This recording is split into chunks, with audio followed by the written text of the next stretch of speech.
One of our neighbors came home and told me, my brother survived, but the last day they gave him an injection in the neck. They killed my brother.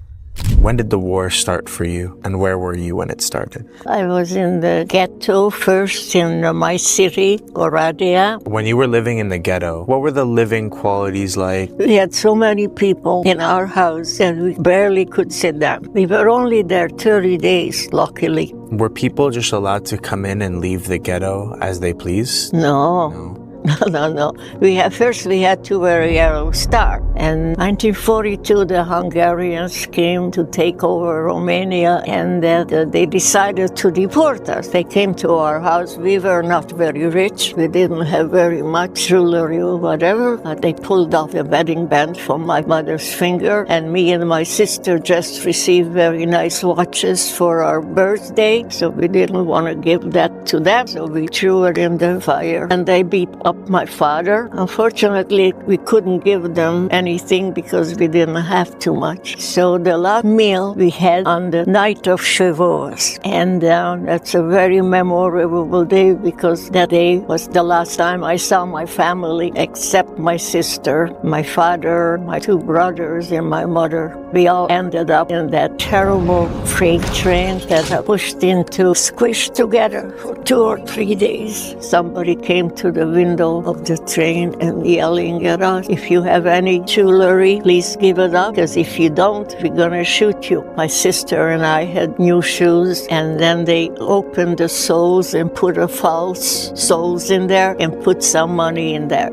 And they yelled us so much, we were so scared that we tore off the suit and gave them the money. In the meantime, we ended no shoes because the sole was torn. No food, of course, no water, nothing. They told us to take a little suitcase with us. Anyways, everybody carried a little package. And when we arrived finally in Auschwitz, they said, put everything down. There is 2 people were standing when the train arrived. It was Dr. Mengele and one of his associates. They separated us. They took into a washroom and they said, now take off your clothes. They shaved us. We were young kids, 16, 17-year-old, a few of us who were selected. And it was very tragic, just that part. Finally, they put us into a barrack. There was a Stubeltaste, the lady who looked after all the people. And she said, see that smoke out there? That's your parents going there. So every morning they woke us up between 5 and 6. We had to go outside to be counted. We noticed every morning the Jewish men came in with a wheelbarrow taking the dead out. We had 1 slice of bread in the morning and 1 liquid something for lunch. That's all we had for all day. My sister had wearing glasses, and we're not allowed to have glasses. So what happened is we were hiding all